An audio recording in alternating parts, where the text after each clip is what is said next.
चलिए, तो life process की शुरुआत हो चुकी है और जैसा कि आपको पता है कि ये पोर्शन आपके लिए बहुत बढ़िया मार्क्स जो है, मतलब एग्ज़ाम के पॉइंट ऑफ व्यू से इम्पोर्टेंस रखता है। ज़्यादातर मार्क्स जो है बायोलॉजी में, इसमें अच्छा खासा मार्क्स के क्वेश्चन पूछे जाते हैं। और दूसरी बात, बहुत आसान क्वेश्चन, छोड़ोगे नहीं कहने का मतलब ये है, सारे क्वेश्चन अटेम्प्ट कर दोगे। थोड़ा सा ध्यान से बस सुनते रहिएगा। लाइफ प्रोसेस को जानने से पहले आप ये जानिए लिविंग थिंग्स क्या होते हैं। लिविंग थिंग्स आप किसको कहेंगे? Living, everything, everything which can grow और show movement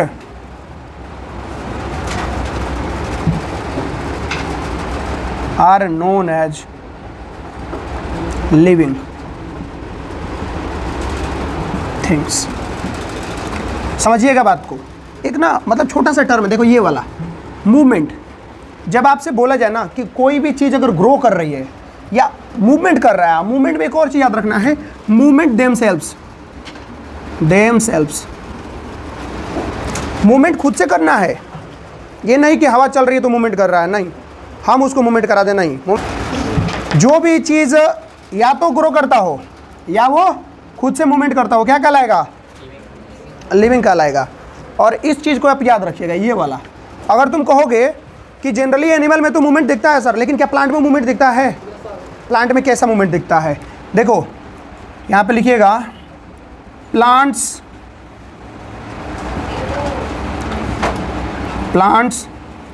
move there leaves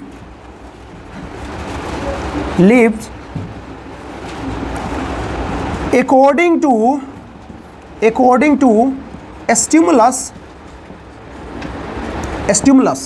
stimulus में क्या रहता है? सनलाइट है ना। इसके अलावा आपका कार्बन डाइऑक्साइड, वाटर है, उन सब के अकॉर्डिंग जो है लीव्स को ये मूव करता है। अच्छा, लीव्स में केवल बोले ना तो स्टिमुलस में सनलाइट लेना, क्योंकि लीव्स का मूवमेंट सनलाइट के अकॉर्डिंग होता है। इसके अलावा वो अपने रूट को भी मूव करता है। रूट को मूव करता है किस लिए? रूट को किस लिए मूव करता है? तो रूट को मूव करता है वाटर स्टिमुलस के लिए, वाटर के लिए। उसका रूट मूव करेगा किस लिए? वाटर के लिए। लीव मूव करेगा किस लिए? सनलाइट के लिए। मूवमेंट वो भी शो करता है। हम थोड़ा कह सकते हैं कि मूवमेंट हमें ऑब्जर्व नहीं होता है, स्लो मूवमेंट होता है, बट मूवमेंट वहाँ भी होता है। ठीक है, चलो अब आपसे एक और सवाल पूछा जाए, characteristics of living things. Characteristics पूछा जाए तो बता दोगे? कैरेक्टरिस्टिक्स ऑफ लिविंग थिंग, बोलिए जी। लिविंग थिंग का कैरेक्टरिस्टिक्स बताइए। देखिए, लिविंग थिंग्स में जो लिविंग चीज़ जो भी करता है, जैसे कि ग्रोथ एंड मूवमेंट, एक तो ये मान लेंगे हम, ब्रीदिंग बोल देंगे हम, और क्या बोल देंगे? ब्रीदिंग हो गया, ग्रोथ एंड मूवमेंट हो गया। ये सब किसके गुण हैं? लिविंग थिंग्स के गुण हैं। रेस्पिरेशन भी कह सकते हैं ब्रीदिंग के साथ में। ब्रीदिंग रेस्पिरेशन में अंतर है। बेसिक सी चीज़ें याद रखो, मूवमेंट याद रखना है, ग्रोथ भी, ब्रीदिंग रेस्पिरेशन याद रखनी है। ठीक है, अब सुनो, अब हम डिस्कस करने वाले हैं लाइफ प्रोसेस के बारे में। देखो लाइफ प्रोसेस क्या होता है, यहाँ पे थोड़ा लिखा जाए, लाइफ प्रोसेस क्या होता है। यहाँ से शुरू हो रही है अब आपके चैप्टर की कहानी धीरे धीरे। तो लाइफ प्रोसेस में कुछ बेसिक बातें याद रखिए। द बेसिक प्रोसेस या basic function perform by living organism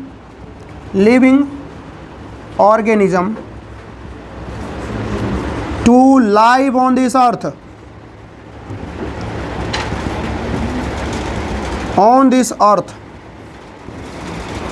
is known as life process। देखो, अपने आप को यहाँ जिंदा रखने के लिए, अपने आप को यहाँ पे जीवित रखने के लिए धरती के ऊपर में जो बेसिक प्रोसेस ये कर रहा है वो क्या कहलाएगा? बोलो क्या कहलाएगा? Life process. Life process include क्या क्या चीज़ करता है?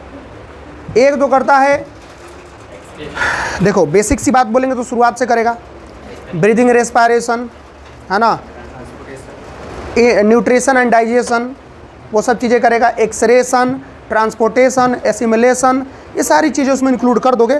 हम एक दो लिख देते हैं, है ना, जैसे कि growth and movement, breathing and respiration,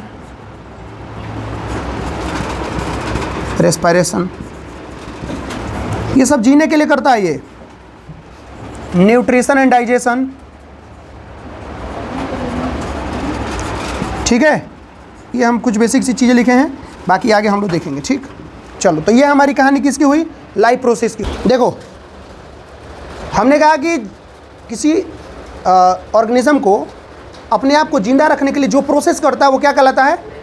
life process. इन कहा अब कोई ऑर्गेनिज्म है वो जिंदा रहना चाहता है, ठीक है, लिविंग रहना चाहता है अपने आप को, तो लिविंग रहने के लिए वो क्या करेगा? लिविंग रहने के लिए सबसे पहला काम करेगा वो एनर्जी। एनर्जी कहाँ से आएगी? ध्यान से सुनिएगा, एक प्रोसेस है उसका नाम है न्यूट्रिशन। सबसे पहला क्या आता है? न्यूट्रिशन। बहुत सिंपल लैंग्वेज में आपको हम सारी चीज़ लिखवाएंगे, बहुत कॉम्प्लेक्स नहीं ले जाएंगे, ठीक है, तो बहुत लंबा चौड़ा, लेकिन बात करेंगे सिंपल में। सबसे पहला जो आता है टर्म वो आता है न्यूट्रिशन। क्या होता है न्यूट्रिशन? कहता है कि the process of taking in nutrients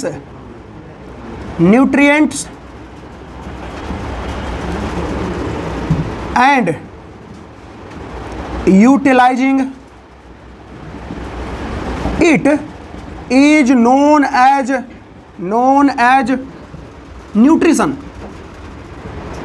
ठीक, ध्यान से सुनिएगा। अगर न्यूट्रिशन की बात करते हैं तो कहता है क्या? न्यूट्रिएंट्स को इंटेक करने की प्रोसेस और उसको यूटिलाइज मतलब उपयोग, ये प्रोसेस क्या कहलाएगा? न्यूट्रिशन। जिंदा रहना है ना, तो आपको न्यूट्रिशन लेना पड़ेगा। अब सुनिए, न्यूट्रिशन किस लिए लेते हैं हम? बॉडी को एनर्जी देने के लिए, रिपेयर एंड मेंटेनेंस के लिए, ग्रोथ बॉडी को करने के लिए, इसी के लिए देते हैं।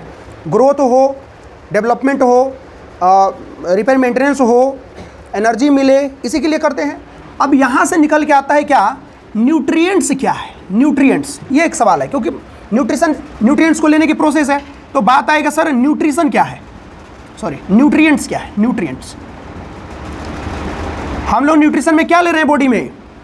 न्यूट्रिएंट्स। तो न्यूट्रिएंट्स क्या होते हैं? कहता है कि the organic and inorganic substance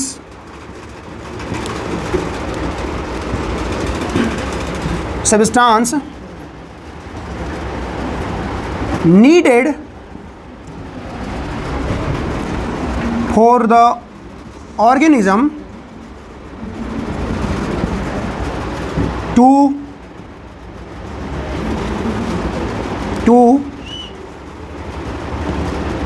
obtain energy, growth and development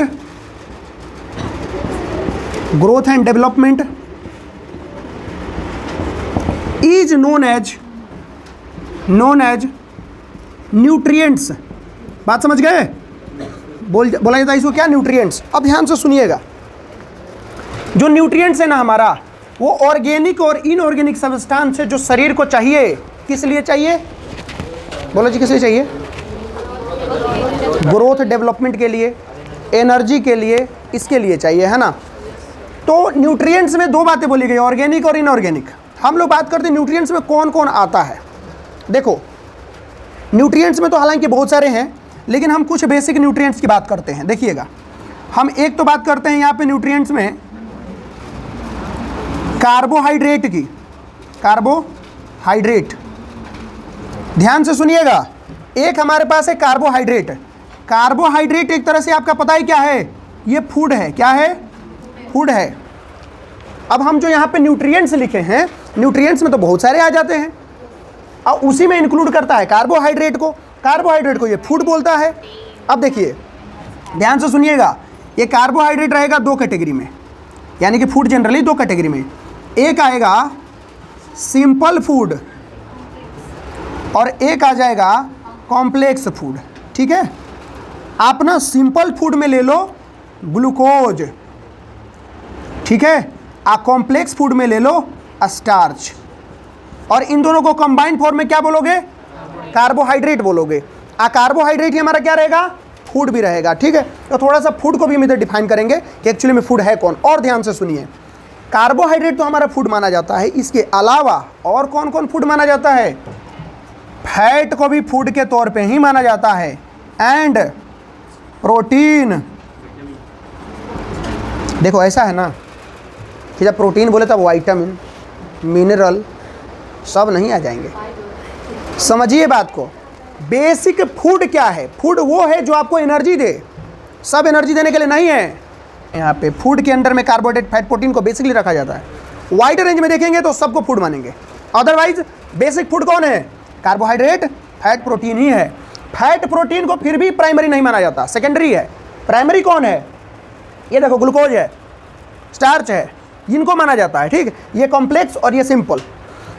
fat protein क्या है? देखो आपको पता है, जब हमारे शरीर में फैट एक्स्ट्रा हो जाता है ना, तो हम कहते हैं कि थोड़ा खाना कम खाओ और वर्कआउट ज़्यादा करो।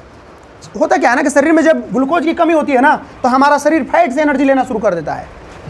फैट हमारे शरीर में एक स्टोर्ड एनर्जी के तौर पे काम करता है, समझ में आया? तो इसको भी हम एनर्जी के लिए कार्बोहाइड्रेट नहीं कहेंगे, लेकिन फूड के तौर पे जरूर कहेंगे। कार्बोहाइड्रेट किनको कहेंगे? केवल इन दोनों को कहेंगे हम लोग। कार्बोहाइड्रेट ग्लूकोज और स्टार्च का कॉम्बाइंड नेम है। ठीक है, चलो आगे बढ़ते हैं। फैट आ गया, प्रोटीन आ गया, इसके अलावा जो हमारा न्यूट्रिएंट्स है उसमें और क्या क्या आ जाएगा? इसके अलावा न्यूट्रिएंट्स में क्या क्या आ जाएगा? तो ध्यान दीजिएगा, विटामिन आ जाएगा, मिनरल्स आ जाएंगे। ठीक है, ये सब आ जाएंगे, सबको आप लिख लीजिए, विटामिन मिनरल्स सब आएंगे इसमें, एकदम इंक्लूड कर दीजिएगा। देख लो फूड क्या है, उसको भी बात कर लेते हैं। यहाँ पे आते हैं, थोड़ा फूड की बात कर लेते हैं। सिंपल समझिएगा कि food is a kind of fuel. Food is a kind of fuel that provide us energy. क्या प्रोवाइड करता है बोलो? Kind is food is a kind of fuel which provide या दैट प्रोवाइड एनर्जी। यहाँ देखो, energy provide करने में किसको क्यों मानोगे? कार्बोहाइड्रेट मानोगे, फैट, प्रोटीन को मान लोगे। ठीक है, फूड हम ऊपर लिख दिया, नीचे डेफिनेशन लिख दिया, काम हो जाएगा। चलिए कहानी हमारी होती है इधर अभी।